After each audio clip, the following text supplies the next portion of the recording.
Hi, I'm Tashina, and this is Portia. and welcome back. This is your first time to Two Sides of the Same Mess. What up, player? Before we get into the topic, how's your day been? Frustrating, because I'm not a city card holder and I couldn't get my R&B tickets today. Only city card holders can get them now? Only city card holders could get them today. And then it's like some other card tomorrow. And then Usher and Chris Brown pre-sale is on Thursday. And that's the list that I'm on. That's crazy. But we got a date for Iceman, though. What's that? Drake! Girl, I don't know nothing about this. My day was good. I spent it with my grandson, so that's all. It was nice little day. Well, today's topic we're gonna get into is how women sabotage relationships and don't even know we're doing it. So let's get into it. All right, y'all. So let's get into why women. I mean, men do it too, but we're just gonna focus on women sabotage relationships without even knowing they do it.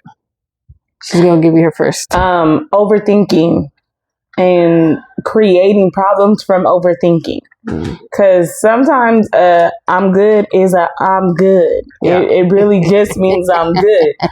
But an overthinker will be like, well, normally you say I'm fine. Yeah. And that creates... Or it's your tone. Or the way you said I'm fine. Even texting. We be reading into how they text. Oh my gosh. Your text can start a whole argument without even knowing it's starting an argument. You know, Kenan and Peele did a skit. Yeah. And it shows how an overthinker reads your messages and how a normal person does. Yeah. So, because I know I'm good. Go watch that skit. I'm like, why is he texting me like this? Like, why is he raising his voice? Like, you can just get a feel of it. Like, I say, okay, why are you being sarcastic? You know what I mean? Like, and it's really just okay. So that's one big thing: overthinking and drawing your own conclusions. Yeah. So my thing is testing him. Like when we're upset, instead of like talking to him about it, we act distant or quiet to see if he notices, to see if he can fix it. Instead of us just telling him what's wrong with us, we want them to know. You should know what's wrong with us. You should know how to fix us. You should know how to make us feel better. You should know what you said that I took in my head a whole nother way than what it meant. And we don't really know we doing this. We really be like, we should tell you we upset because you should know what you said upset me, or you should know this and that. So we want like an emotional mind reader instead of communicating. Like, you fool, you should know what's wrong with you. We want you to read our body language. Yes. And normally I lay on my left side and I'm laying on my right side. You automatically supposed to be like, what's wrong? Yeah, so like we test them. And another thing, like we ask questions like, would you still date me if I gained 30 pounds? Or do you think that girl's prettier than me? Then any way he answers is going to start an argument. It's no way. It's going to start an argument. I was bad at this when I was young. I used to I don't know why I would ask questions and get myself pissed off and start arguments. I'm just like, I never will do that again. I used to do it all the time. This stupid shit, this stupid stuff. And I end up getting myself upset. Like, what am I doing? When I look back at myself, I do a lot of hypotheticals too. That's like, and then I get mad at the answer. Any answer, even if they give us an answer, you be like, you just saying that because you think that's what we want to hear. Don't tell me what you think I want to hear. And there's no way you don't think that girl's pretty. Like it's just. I don't know why we do that to ourselves, but yeah, that's mine. Like we keep testing them. Yeah, and it's just not. Yeah. Another one is letting past trauma run in your present. So just because your past mate might have like wanted a fucking play-by-play all day long, your next mate could be like, that's annoying as fuck. I don't need to know you're going to Michael's. I don't need to know you just got gas. But your past mate could have had his own trauma and his own trust issues. So he wanted a play-by-play of your day. And you're thinking like, oh, this is how all men are. No, that's how that one man is. And instead of just doing it, it's communication like, hey, do you need to know what I'm doing, or do you need to just know the big stuff? You know, whatever. So that's like bringing past, and then like if your ex went to the gym and cheated at the gym, you cannot say that your present mate, oh, you just going to the gym so you can cheat. You can't do that. Yeah. But we do. Yeah. Big time. My next thing is something I was guilty of too, is like keeping score of what you do for them. And when it comes to women, we tend to we are more detail oriented. We want to make him feel special. We want to do it big. We do like the things he likes, the things he don't. And he just gives you money. Or he'll just like buy you the most expensive. And then we be like, but I did this for you and this and that. But they're not us though.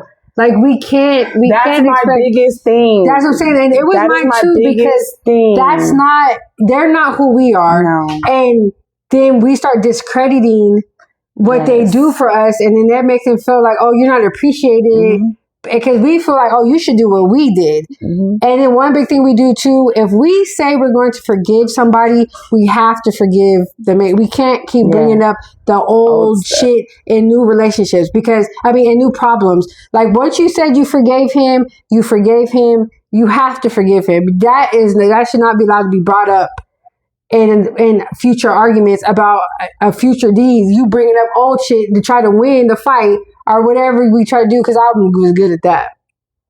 I was so good at that. And you can't do that. If you're going to forgive. But women, we say we forgive, but we don't. Like we forgive, but we don't forget. And we tend to want to bring that shit back up, which is not fair to the man, because regardless of what we forgave him for, if we gave him for cheating, big things, we forgave them. Yeah. So it's not fair to them that we still keep bringing up their past. If you can't be mature enough to forgive and forget and move on, you should just end the relationship. What was the first thing you said? Basically the gifts. So So I'm guilty of this. I go all out, but I'm somewhat creative and I like to be extra.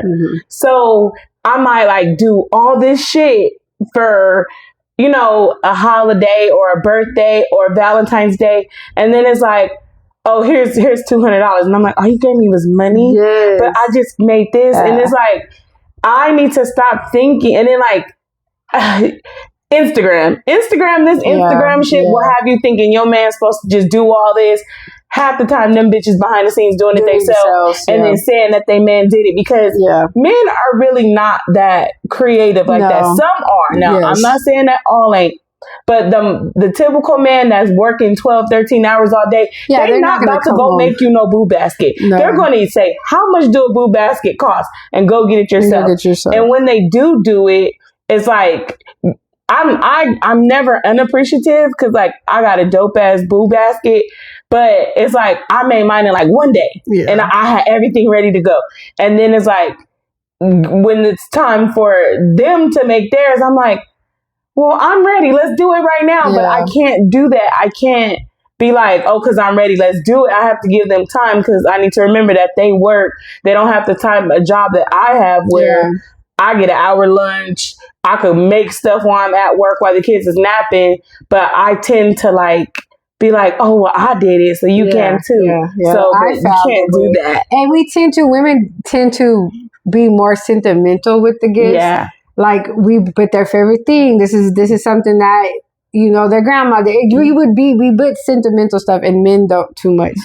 But it doesn't mean that them giving us that money or them is any less thoughtful than what we gave them. And that's what we got to think. Like, we're all different. Yeah. We're all different. And women are natural like shoppers. Yeah. So I've been to picked up stuff 6 months ago that I'm holding on to for this. And that's the big thing. A man's not going to go into the store shopping for stuff for your boo basket. And if they do, it'll be the simplest snacks, socks, but it's not going to be. But I done bought some shit like, just randomly in the store, like, oh, let me get this, let me get that, let me get that. And I done had shit piled up waiting to do this. And then like, it just starts fights, and it starts making the man not feel appreciated. Yeah. And you make him feel like he wasn't thoughtful enough. And that's not fair. But deep down inside, it's like you appreciate it, but it's like, you didn't put in the work. Yeah. And it sometimes feels like we're doing extra so we can get extra back.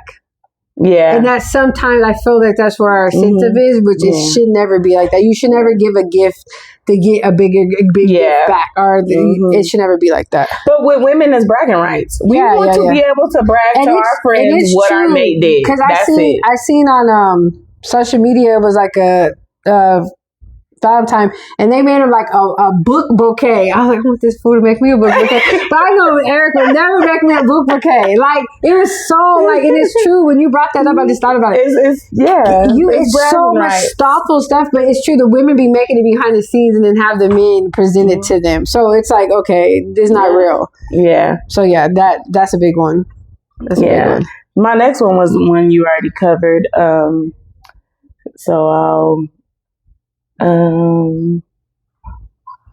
The testing was my next one. Fear of being vulnerable. So like you don't want the person to know how much you care, or like you want to seem tough and stuff like that. And sometimes like men don't want you to be all mushy, but sometimes they have a low moment where they need to know you care.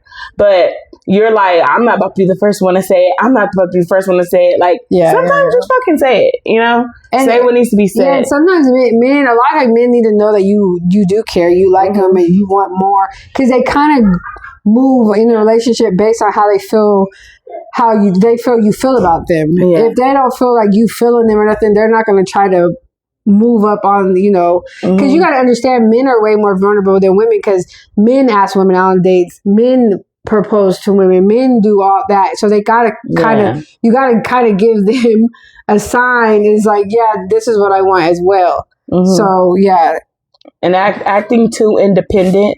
Like men they want to feel needed. So it's like sometimes when you act like you got everything, it makes them feel like, then what I'm here for? Yeah, I think. I mean, and we're basing all this off our own opinion. I mean, our own expression, because we experienced this. I've done everything I'm talking about. So that's why I pick these things so I can know it, because I've done them. Like, I catch myself doing them sometimes now. And that's why I bring it up. So my next one is, we pick fights when we feel unloved. So if we feel like the man is that day, he's not talking to us like he normally does, or we feel like we feel tension or anything, we start arguments. And to us, sometimes negative attention is better than no attention at all. Some women, we don't do well with them just sitting quiet and you getting quiet in the corner, and then you start overthinking again. Oh, did I do something wrong? Or did I say something? Is he mad? I do that a lot. And sometimes he just want to be quiet. Like, we got to understand too, they have long days. Men get in, when we say men have periods, men do get in the stage where they have these emotional moments. They deal with stuff like that too. We just got to understand, if we know we didn't do nothing, and if he does want to say something later on or whatever, bring up that we did something wrong, we just need to stop thinking everything is bad when there's quiet. So I feel like we start fights. So we're like, at least if he's arguing with me, he must care about me, because if he wasn't arguing with me enough to argue back. If he wasn't arguing with me, he don't love me. Like, so it's stupid. And you know what? It's so crazy because I love like having my space and like doing me. Like, but at the same time, it's like, if he does that, I'm like, why am I not included? Like, that's what I'm saying. It's insane. But, and I have times where, like, Tashina will know, I'll be like, oh, I'm unplugging today. And I'm just chilling. I'm not being on social media or something like that. But if my mate does that, I'm like, well, what are you doing? What are you up to? And it's weird because, like, I can do it, but I feel like, because I know I'm not doing anything, you shouldn't trip. He shouldn't trip. But in my mind, I'm overthinking 1,030,000 things. So I'm thinking like, oh, well, where you at if you're not doing this? Oh, you haven't posted. You haven't did this. You haven't with that. You haven't liked this. You haven't did that. So I had to like unplug and stop caring about the whole social media thing. Yeah. And just stop. Another one is when you have low self-esteem. If you already have a low self-esteem and you feel like you're not worth nothing, then no relationship's gonna work. Nothing they do is going to help, because I hate I'm going to repeat what she said, but Jada Pinkett said, no one else can make you happy. You got to make yourself happy. That's true. And that is so true. And that's another thing when we go into a relationship unhappy and respecting that mate to make us happy. Yeah.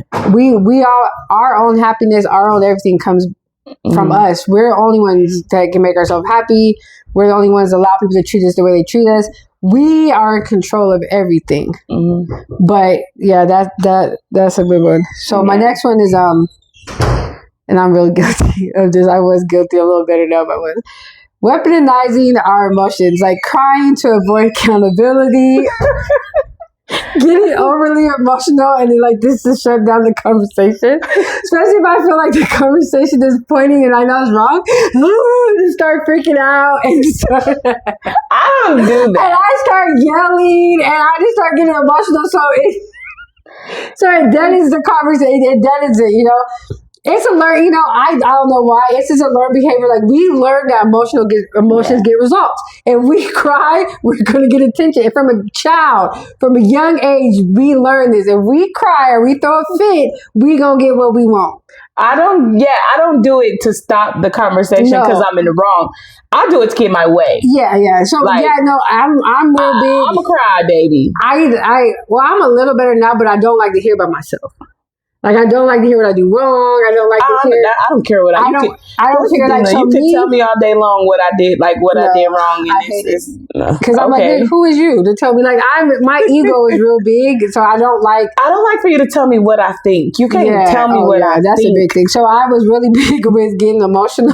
But even when you write about what I think, I still get mad. And then don't get me wrong. Do not get me wrong.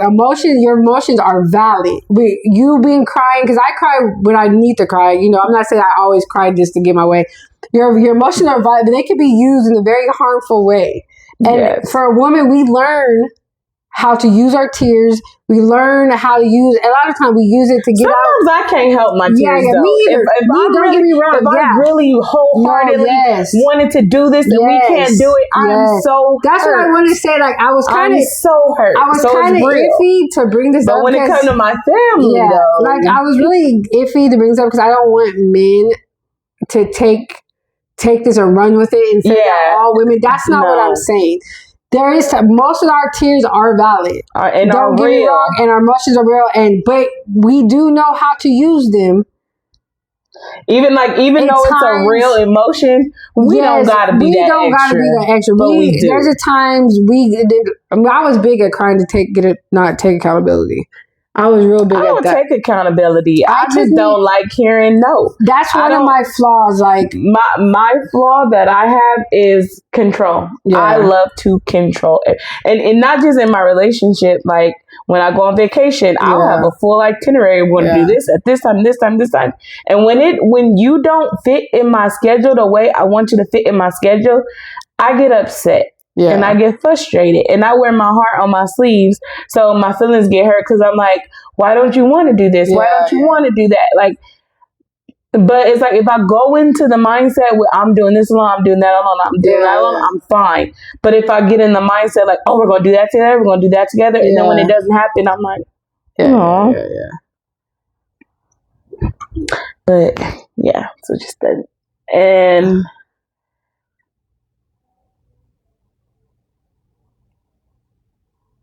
I don't know how to explain it. It's like, if we get into an argument, but I feel the argument's not over, but you do, I get mad. Oh, absolutely.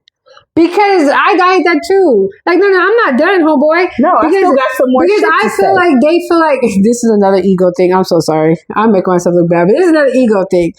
Don't act like you just shut this down. Like, you said the last thing and you proved me wrong. Homeboy. This not.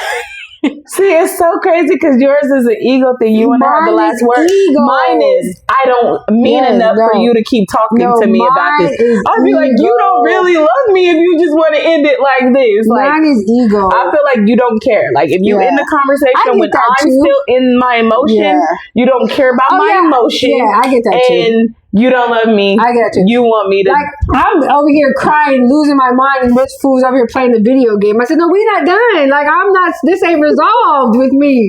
There's no, but a lot of it is ego. And a lot of it, we just don't know when to, like, me personally, I don't know when to let shit go. Yeah. Like, I will keep going on and on and on and on and on and on. And I could be like over the argument, but I just keep going and on because I'm pissed and I want to keep you pissed because I'm still pissed. Like, I don't got nothing. I'll say the same thing in an argument 10 times. Yeah. But you gonna listen to what I gotta say because I'm still hurting. I'm still upset. Yeah. So I want you to be upset and hurting with me, which is so selfish. Yeah. And I'm working through it. I am getting better. Yeah. Am I great? No. Am I perfect? Hell no. We're human. But I'm at the point where I can recognize what I do wrong. Shut it down. And I'll try to shut it down. And then, like, if I do it again, I'll be like, hold on, I didn't mean it that way, whatever. But we got flaws, shit. Because that's me. Like, I notice myself doing it and I'll shut it down. But yeah, mine's ego. Like, I'm not gonna, like, you ain't go, you don't act like you just finished this conversation. Like, I have to be the one to finish. And then this is nothing. And when he be like, okay, you right. I'm like, why are you trying to chastise me? You know you don't think I'm right. Why are you playing? He like, I said you was right. Oh, you being sarcastic. Yeah, you being funny. Be sarcastic. Now you being funny. Like, he can truly just be like, you know what, you're right. And I'm just not satisfied with it. It's crazy. Okay, but last one is kind of piggybacking on what you said about having somebody make you happy. So you expected him to fill this emotional void. You want him to fix your moods. You want him to fix your insecurities and your loneliness. Like, it's not his job to do that. And then we get so disappointed when he does it. When you don't fix me. And I was supposed to be with you, but I still feel lonely, or you must not be doing this. It's in there. It's in here, baby. We have to fix that. We got to fix our own moves, our own security. Mm-hmm. He got his own insecurity. They got their own stuff. So how are they going to fix? And then that's when you rely too much on somebody. That's how the relationship can end too. Same with friendships. You can't feed and I need. Oh my God. And you don't give back. Like, you can't have a friendship like that. You can't have a relationship like that. Y'all both got to bring something to the table. It's not going to be the same thing, but even you both with your mothers and fathers, sometimes as children, our moms were like that. Mm-hmm. Not me per se, but I'm just saying I've seen it. When they need their child to make them feel validated, they need their child, and they bring that into when they're older, and they still do that. That's not healthy. You can't, because you're just trying to fix yourself. You can't make nobody else happy. And like you said, if they're not happy, we can't make them happy. No. If they're not happy within, and you just can't do that. So I was just piggybacking on him. Like, we just need to realize that our partner is not our emotional repair system. No. They can be our support system and help us through things, but they can't be our repair system. We got to repair it ourselves. We got to repair ourselves. My last one is moving too fastly because if it's your agenda. That's so because you're having a good time and I'm enjoying the time together. I'm I want to go quicker because I'm like, okay, I like this, I like that, I like this, I like that, I like that. But it doesn't give time for the relationship to grow naturally because you just jump in and because you're just like, okay, I'm ready for XYZ, but they might not be ready for XYZ. And you don't hear what they're not ready for because it doesn't meet your agenda. And so it's like, so much pressure on you're them. Putting pressure on them. And like, you can know from jump, like, oh, this happened in a relationship, that happened. But in our minds, I'm not her. So he can't think that I'm like that. But in fact, he does. Yeah. He does. And then little things you do might remind them of that ex that they just broke up with, because a lot of women are similar. Yeah. A lot of women have the same interests and stuff like that. So it's like you could get wrapped up in the relationship because you're healed and you're in a good space. But it could be too quick for him because even though he's working on himself and he's trying to grow to where he needs to be, he ain't there yet. Yeah. But you're forcing, like, you're forcing him to do instead of just chilling and letting it take place natural because you want it. Yeah, that was a good one. So basically, we didn't come on here to bash women. I don't want nobody to think that. And a lot of this sabotage doesn't come from bad intentions. It comes from fear and ego and unhealed habits. And that's the main thing. It's just unhealed habits, my ego, and a lot of fear that we bring in. And it's not like women, we don't want to ruin our relationships. Most of the time we want the relationships to go better than the men, but it's just, we're bringing this survival tactic from unhealed trauma, and it's not required in a space where you have to be vulnerable, because it doesn't allow that. In relationships, you have to be completely vulnerable, and you can't come in there with a survival pack and say, this is what, because coming in a relationship, you're not trying to survive this relationship. You're trying to grow in it and have a healthy relationship. So all that being said is that we have to be healed. And to the men, 9 times out of 10, we don't know we're doing it. Yeah. And it's not to be malicious. It's not to be spiteful. We don't know we're doing it. We have our age, the way we were raised, like, our parents did a number on us. And a lot of us dealt with parents that had addiction, and stuff like that. So we all have different forms of abandonment. Even if, like, our parent was there, but we was latchkey kids where our parents were at work all day and we was taking care of ourselves. That still creates a sense of abandonment. Yeah. And that, your past does affect your future. So a lot of times we don't know we're doing it, men and women. So it's like, if you have that person where you're like, you're interested in and you want to give it a shot, you both got to communicate and, be there for each other when needed, if that's what you both want. Yeah. And then sometimes we just have to be alone. We don't always have to be in a relationship. Yeah. We don't always have to I don't care what society, we have to learn how to heal ourselves before we move into the next one. I think with the pressures that women have to be in a relationship when they get to a certain age, to be in a certain part of their life, we just rush ourselves to be in relationships and rush ourselves into stuff that we know we're not fully healed from the last relationship we're in. Depending on, we could have been the problem in that relationship. That's still trauma to heal from. That's still stuff to heal from. And we need to learn that being alone sometimes is okay. Yeah. That it's not, there's nothing wrong with you. You're not less than. You haven't failed. No matter what your age is. No matter what your age. If you have to start over from after being in a relationship for 30 years, be alone for a while. That's what you have to do. So yeah, you guys we just have to heal ourselves. But if you guys like conversations like this, don't forget to like, share, subscribe to this channel. And yeah, we'll see you in the next one.